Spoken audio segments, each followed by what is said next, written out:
یہ ہے کہ انہیں جانا انہیں مانا نہ رکھا غیر سے کام، للہ الحمد میں دنیا سے مسلمان۔ الحمدللہ رب العالمین والصلاة والسلام علی سید الانبیاء والمرسلین، اما بعد فاعوذ باللہ من الشیطان الرجیم، بسم اللہ الرحمن الرحیم۔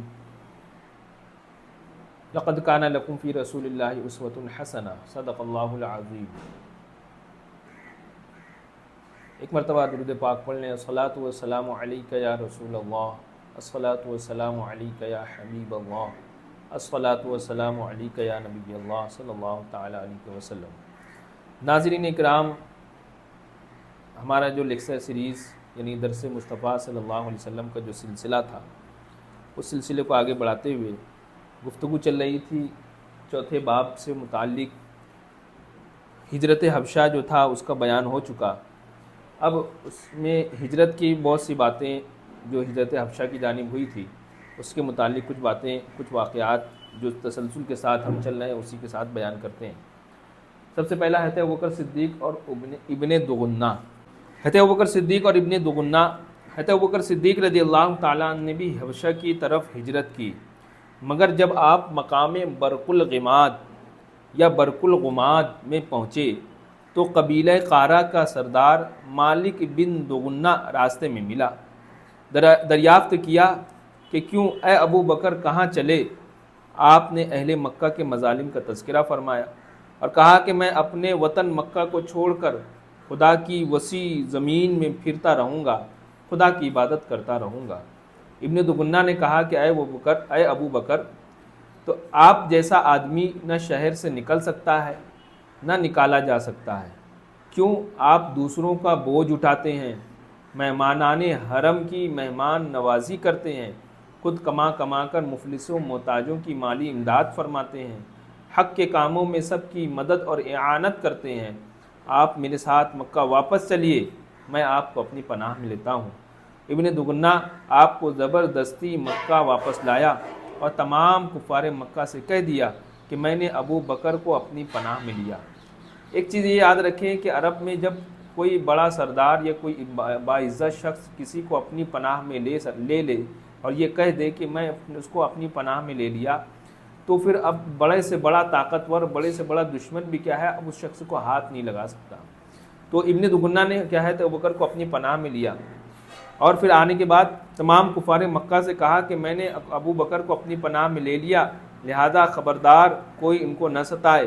کفار مکہ نے کہا ہم کو اس شرط پر منظور ہے کہ ابو بکر اپنے گھر کے اندر چھپ کر اپنے عبادت کرے اور قرآن کو پڑھیں، تاکہ ہماری عورتوں اور بچوں کے کان میں قرآن کی آواز نہ پہنچے۔ ابن دغنہ نے کفار کی شرط کو منظور کر لیا۔ حضرت ابوبکر صدیق رضی اللہ تعالیٰ عنہ چند دنوں تک اپنے گھر کے اندر قرآن پڑھتے رہے، عبادتیں کرتے رہے، مگر حضرت ابوبکر صدیق رضی اللہ تعالیٰ عنہ کی جذبہ اسلامی اور جوش ایمانی کو یہ گوارا نہ ہوا کہ معبودان باطل کی عبادتیں تو علل اعلان ہو اور معبود برحق اللہ تعالیٰ کی عبادت گھر کے اندر چھپ کر کی جائے۔ چنانچہ آپ نے گھر کے باہر اپنے صحن میں ایک مسجد بنا لی اور اس مسجد میں علل اعلان نمازوں میں بلند آواز سے قرآن پڑھنے لگے۔ کفار مکہ کی عورتیں بچے بھیڑ لگا کر قرآن سننے لگے۔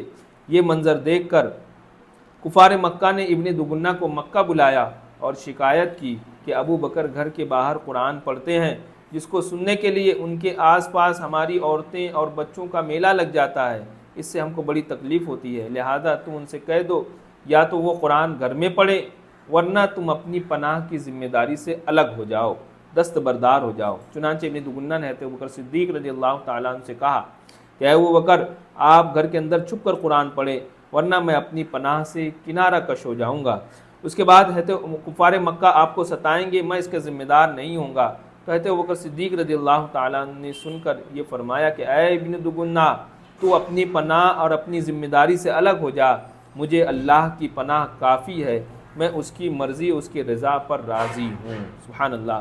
حضرت حمزہ بھی اسی حالت میں حضرت حمزہ مسلمان ہوتے ہیں۔ ناظرین اکرام، اسی درمیان اعلان نبوت کے 6ویں سال حضرت حمزہ جو حضور اکرم صلی اللہ علیہ وسلم کے پیارے چچا جان اور آپ کے بہت اہم دوست حضرت حمزہ رضی اللہ تعالیٰ عنہ مسلمان ہوتے ہیں۔ اعلان نبوت کے 6 سال حضرت حمزہ اور حضرت عمر رضی اللہ تعالیٰ عنہما ایسی دو ہستیاں دامن اسلام میں آئیں جن سے اسلام اور مسلمانوں کا جاہ و جلال، ان کی عزت و اقبال کا پرچم بہت ہی بلند ہو گیا۔ حضور اکرم صلی اللہ علیہ وسلم کے چچاؤں میں حضرت حمزہ کو آپ سے بڑی والہانہ محبت تھی۔ وہ صرف 2-3 سال حضور سے عمر میں زیادہ تھے، چنانچہ انہوں نے بھی حضرت سویبہ کا دودھ پیا تھا۔ حضور اکرم صلی اللہ علیہ وسلم نے بچپن میں جس باندی کا دودھ پیا تھا حضرت سویبہ، انہی کا دودھ حضرت حمزہ رضی اللہ تعالیٰ عنہ نے بھی پیا تھا۔ تو حقیقی رشتے میں آپ چچا بھتیجے تھے، لیکن دودھ کے رشتے میں کیا ہے، رضائی بھائی تھے، یعنی دودھ والے بھائی۔ اس لیے حضور صلی اللہ علیہ وسلم رضائی بھائی بھی تھے۔ حضرت حمزہ بہت ہی طاقتور اور بہادر تھے، شکار کے بہت شوقین تھے، روزانہ صبح سویرے تیر کمان لے کر گھر سے نکل جاتے، شام کو شکار سے واپس لوٹ کر حرم میں واپس تشریف لاتے، خانہ کعبہ کا طواف کرتے، قریش کے سرداروں کی مجلس میں کچھ دیر بیٹھتے۔ ایک دن حسب معمول اپنی عادت کے مطابق شکار سے واپس لوٹے تو ابن جدعان اس کی لونڈی نے خود ان کی بہن اور ان کی خود بہن حضرت بی بی صفیہ رضی اللہ تعالیٰ عنہا نے ان کو بتایا کہ آج ابو جہل نے تمہارے بھتیجے کو طرح طرح کی گالیاں دی اور حضرت محمد صلی اللہ علیہ وسلم کے ساتھ بے ادبی اور گستاخی کا معاملہ کیا۔ یہ سن کر حضرت حمزہ مارے غصے کے آپ کا خون کھولنے لگا۔ ایک اچانک تیر کمان لیے ہوئے مسجد حرام میں پہنچے اور اپنی کمان سے ابو جہل کے سر پر اس زور سے مارا کہ اس کا سر پھٹ گیا، خون بہہ نکلا۔ کہا تو نے میرے بھتیجے کو گالیاں دی اور میرے بھتیجے کو گالی دیتا ہے، تجھے خبر نہیں کہ میں بھی اسی کے دین پر ہوں۔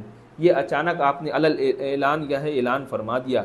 یہ دیکھ کر قبیلہ بنی مخزوم کے کچھ لوگ ابو جہل کی مدد کے لیے دوڑے، تو ابو جہل نے یہ سوچ کر کہ کہیں بنو ہاشم سے جنگ نہ چھڑ جائے، کیونکہ کفار مکہ جو ہے بنو ہاشم سے جنگ مول لینا اس بات سے بہت گھبراتے تھے، کیونکہ سب کے سب خاندان نبوت کے سب شیر تھے، بنو ہاشم سے جنگ نہ چھڑ جائے۔ اور یہ کہا کہ اے بنی مخزوم، آپ لوگ حمزہ کو چھوڑ دیجئے، واقعی آج میں نے ان کے بھتیجے کو بہت ہی خراب قسم کی گالیاں دی تھیں۔ حضرت حمزہ رضی اللہ تعالیٰ عنہ نے مسلمان ہو جانے کے بعد زور زور سے ان اشعار کو پڑھنا شروع کر دیا۔ حمدت اللہ حین ہدا فوادی الی الاسلام والدین الحنیفی، کہ میں اللہ تعالیٰ کی حمد بیان کرتا ہوں جس وقت اس نے میرے دل کو اسلام اور دین حنیف کی طرف ہدایت عطا کی۔ وَإِذَا تُلِيَتْ رَسَائِلُهُ عَلَيْنَا تَحَدَّرَ دَمْعُ ذِي اللُّبِّ الْحَصِيفِ، کہ جب احکام اسلام کی ہمارے سامنے تلاوت کی جاتی ہے تو با کمال عقل والوں کے آنسو جاری ہو جاتے ہیں۔ وَأَحْمَدُ مُصْطَفَى فِينَا مُطَاعٌ فَلَا تَغْشُوهُ بِالْقَوْلِ الْعَنِيفِ، اور خدا کے برگزیدہ احمد صلی اللہ علیہ وسلم ہمارے مقتدی ہیں، ہمارے پیشوا ہیں، تو اے کافرو اپنی باطل بکواس سے ان پر غلبہ مت حاصل کرو۔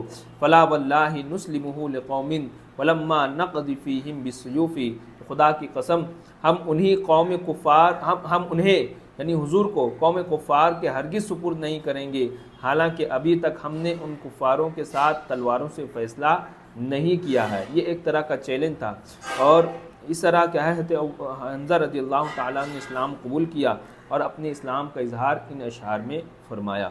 ناظرین اکرام، ہمارے اس درس میں ذکر ہوگا حضرت عمر رضی اللہ تعالیٰ عنہ کا اسلام۔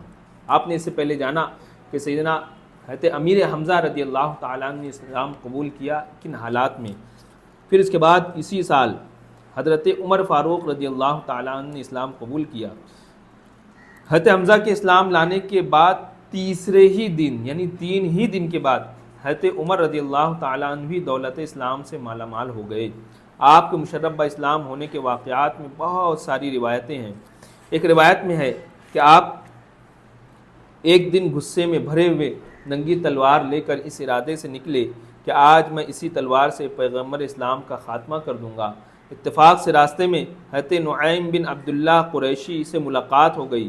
یہ مسلمان ہو چکے تھے، مگر حضرت عمر کو ان کے اسلام کی خبر نہیں تھی۔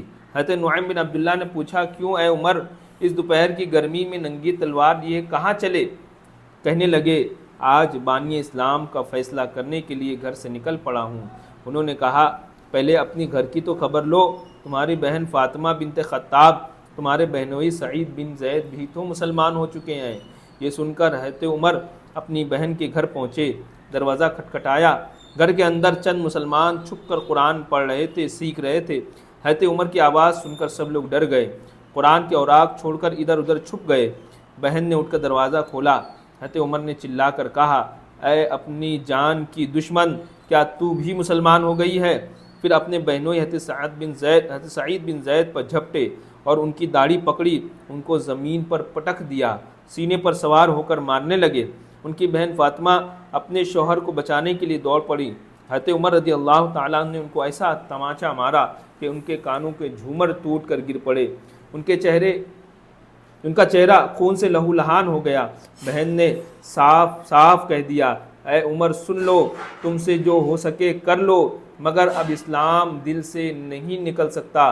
حضرت عمر نے بہن کا خون آلود چہرہ دیکھا، ان کا عزم و استقلال اور استقامت بھرا ہوا یہ جملہ سنا تو ان پر رقت طاری ہو گئی۔ ایک دم دل نرم پڑ گیا۔ تھوڑی دیر خاموش کھڑے رہے اور عجیب سی کیفیت طاری رہی۔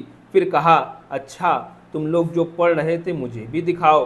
بہن نے قرآن کے اوراق کو سامنے رکھ دیا، اٹھا کر دیکھا تو اس آیت پر نظر پڑی، سبح للہ ما فی السماوات و ما فی الارض وہو العزیز الحکیم۔ اس آیت کا مطلب اس آیت کا ایک ایک لفظ صداقت کی تاثیر بن کر دل کی گہرائی میں پیوست ہوتا چلا گیا، جسم کا ایک ایک بال لرزہ براندام ہونے لگا، اور جب اس آیت پر پہنچے آمینو باللہ ورسولہ تو بالکل ہی بے قابو ہو گئے اور بے اختیار پکار اٹھے، اشہد ان لا الہ الا اللہ و اشہد ان محمدا عبدہ ورسولہ۔ یہ وہ وقت تھا حضور اکرم صلی اللہ علیہ وسلم حضرت ارقم بن ارقم کے مکان میں مقیم تھے۔ حضرت عمر رضی اللہ تعالیٰ عنہ بہن کے گھر سے نکلے، سیدھا حضرت ارقم کے مکان پر پہنچے تو دروازہ بند پایا۔ کنڈی بجائی، اندر کے لوگوں نے دروازوں کی جھری سے جھانک کر دیکھا، جھری یعنی دروازے میں جو گیپ ہوتا ہے وہاں سے جھانک کر دیکھا تو حضرت عمر رضی اللہ تعالیٰ عنہ ننگی تلوار لیے کھڑے تھے۔ لوگ گھبرا گئے اور کسی میں دروازہ کھولنے کی ہمت نہ ہوئی، مگر حضرت حمزہ رضی اللہ تعالیٰ عنہ نے بلند آواز سے فرمایا کہ دروازہ کھول دو، اندر آنے دو، اگر نیک نیتی کے ساتھ آیا ہے تو ان کا خیر مقدم ہے، اور ورنہ تو اسی کی تلوار سے اسی کی گردن اڑا دی جائے گی۔ حضرت عمر رضی اللہ تعالیٰ عنہ نے قدم رکھا، حضور اکرم صلی اللہ علیہ وسلم خود آگے بڑھ کر حضرت عمر رضی اللہ تعالیٰ عنہ کا بازو پکڑا اور فرمایا کہ اے خطاب کے بیٹے، تو مسلمان ہو جا، آخر تو کب تک مجھ سے لڑتا رہے گا؟ حضرت عمر رضی اللہ تعالیٰ عنہ نے جیسے ہی حضور کے یہ کلمات سنے فوراً بآواز سے بلند کلمہ پڑھا۔ حضور اکرم صلی اللہ علیہ وسلم مارے خوشی کے نعرے تکبیر بلند فرمایا۔ تمام حاضرین نے اس زور سے اللہ اکبر کا نعرہ مارا کہ مکہ کی پہاڑیاں گونج اٹھیں۔ پھر حضرت عمر فاروق رضی اللہ تعالیٰ عنہ کہنے لگے، یا رسول اللہ، یہ چھپ چھپ کر خدا کی عبادت کرنے کے کیا معنی؟ اٹھیے، ہم کعبہ میں چل کر علل اعلان خدا کی عبادت کریں گے۔ سوچیں ایمان کیسا جذبہ تھا کہ پہلے جس ایمان لانے والے کو کیا ہے ختم کرنے کے در پر تھے، لیکن جیسے ہی زبان سے کلمہ پڑا دل کی دنیا کیسی بدلی کہ اب وہی عبادت جو چھپ چھپ کر رہے تھے لوگوں کو علل اعلان کرنے کی دعوت دیتے ہیں۔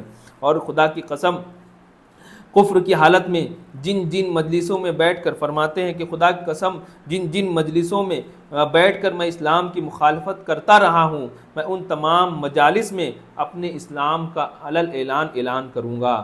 پھر حضور صلی اللہ علیہ وسلم صحابہ کی جماعت کو لے کر 2 قطاروں میں روانہ ہوئے۔ ایک صف میں آگے حضرت امیر حمزہ رضی اللہ تعالیٰ عنہ تھے، دوسری صف کے آگے حضرت عمر رضی اللہ تعالیٰ عنہ تھے۔ اس شان سے مسجد حرام میں داخل ہوئے اور نماز ادا کی، اور حضرت عمر رضی اللہ تعالیٰ عنہ نے حرم کعبہ میں مشرکین کے سامنے اپنے اسلام کا اعلان کیا۔ یہ سنتے ہی ہر طرف سے کفار دوڑ پڑے اور حضرت عمر رضی اللہ تعالیٰ عنہ کو مارنے لگے، اور حضرت عمر نے بھی ان لوگوں سے لڑائی کی۔ ایک ہنگامہ برپا ہوا۔ اتنے میں حضرت عمر رضی اللہ تعالیٰ عنہ کا ماموں ابو جہل آ گیا۔ اس نے پوچھا، یہ ہنگامہ کیسا؟ لوگوں نے بتایا کہ عمر مسلمان ہو گئے، اس لیے ہم لوگ برہم ہو کر ان پر حملہ آور ہوئے ہیں۔ یہ سن کر ابو جہل نے حتیم خوابہ میں کھڑے ہو کر اپنی آستین سے اشارہ کر کے اعلان کر دیا، میں نے کل اپنے بھانجے عمر کو پناہ دی۔ میں نے اپنے بھانجے عمر کو پناہ دی۔ ابو جہل کا یہ اعلان سن کر سب لوگ ہٹ گئے۔ حضرت عمر رضی اللہ تعالیٰ عنہ کا بیان ہے کہ اسلام لانے کے بعد میں ہمیشہ کفار کو مارتا اور ان کی مار کھاتا رہا، یہاں تک کہ اللہ تعالیٰ نے اسلام کو غالب فرما دیا۔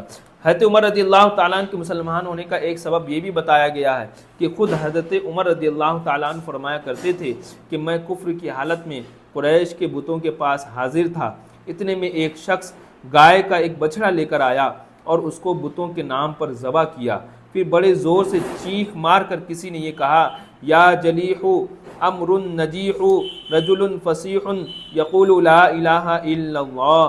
یہ آواز سن کر سب لوگ وہاں سے بھاگ کھڑے ہوئے، لیکن میں نے یہ عزم کر لیا کہ میں اس آواز دینے والے کی تحقیق کیے بغیر کہ کس نے آواز دی ہے ہرگز یہاں سے نہیں ٹلوں گا۔ پھر اس کے بعد یہی آواز آئی، یا جلیح امر نجیح رجل فصیح یقول لا الہ الا اللہ۔ اے کھلی ہوئی دشمنی کرنے والے، ایک کامیابی کی چیز ہے، ایک فصاحت والا آدمی لا الہ الا اللہ کہہ رہا ہے۔ یعنی اس لفظ کا مطلب یہ ہے، اس کلمے کا مطلب یہ ہے۔ حالانکہ بتوں کے آس پاس میرے سوا، حضرت عمر فرماتے ہیں کہ بتوں کے آس پاس میرے سوا کوئی نہیں تھا۔ اس کے فوراً بعد ہی حضور اکرم صلی اللہ علیہ وسلم نے اپنی نبوت کا اعلان فرمایا تھا۔ اس واقعے نے حضرت عمر رضی اللہ تعالیٰ عنہ کو بے حد متاثر کیا تھا، اس لیے ان کے اسلام لانے کے اسباب میں اس واقعے کو کچھ نہ کچھ ضرور دخل ہے۔ اس بخاری شریف کے حوالے سے یہ واقعہ بیان کیا گیا۔ حضرت عمر رضی اللہ تعالیٰ عنہ کو جب کفار مکہ نے بہت زیادہ ستایا تو عاص بن وائل سہمی نے بھی آپ کو اپنی پناہ میں لیا، جو زمانے جہالت میں آپ کا حلیف تھا۔ اس لیے حضرت عمر رضی اللہ تعالیٰ عنہ کفار کی مار دھاڑ سے بچ گئے۔ حالانکہ یہ تو بات تھی، یہ واقعہ وہ تھا کہ حضرت عمر کے اسلام لانے کا واقعہ سبب کیا ہے۔ ہم یہ کہتے ہیں کہ حقیقت میں یہ حضور اکرم صلی اللہ علیہ وسلم کی دعاؤں کا نتیجہ تھا، کیونکہ پیارے آقا علیہ الصلوۃ والسلام نے ایک یا کئی مرتبہ یہ دعا فرمائی تھی کہ اے اللہ، اسلام کے ذریعے حضرت عمر رضی اللہ تعالیٰ عنہ کے مسلمان ہونے کے ذریعے اسلام کو تقویت عطا فرما۔ تو ہم یہ کہتے ہیں کہ یہ حضور صلی اللہ علیہ وسلم کی اسی دعاؤں کا نتیجہ تھا کہ پیارے حضرت عمر رضی اللہ تعالیٰ عنہ نے کیا ہے، اسلام کو قبول فرمایا۔ اللہ رب العزت سے دعا ہے کہ اللہ ہم سب کو حضرت عمر فاروق رضی اللہ تعالیٰ عنہ، حضرت امیر حمزہ رضی اللہ تعالیٰ عنہ کی اسلام کا فیضان عطا فرمائے اور ان جیسا جذبہ استقامت عطا فرمائے اور ان جیسا اسلام پر عمل کروانے کی ہم سب کو توفیق و رفیق عطا فرمائے۔ استغفر اللہ ربی من کل ذنب و اتوب الیہ، وآخر دعوانا ان الحمد للہ رب العالمین۔